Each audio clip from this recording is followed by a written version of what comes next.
থেকে দুটা জিনিস উঠে গেছে।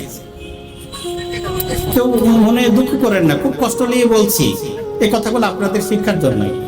আমাদের মারা যারা ছিল, নানিরা, বাড়িতে যদি কোনো মেহমান আসতো, যদি অবশ্যই তারা খুব আপ্যায়ন করত।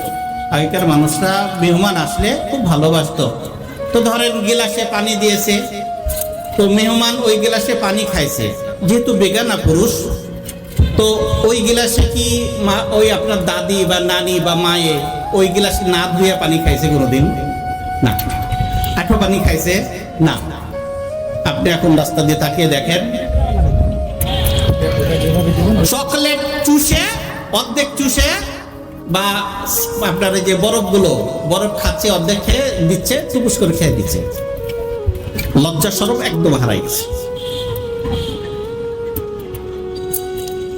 ঘৃণা একদম চলে গেছে।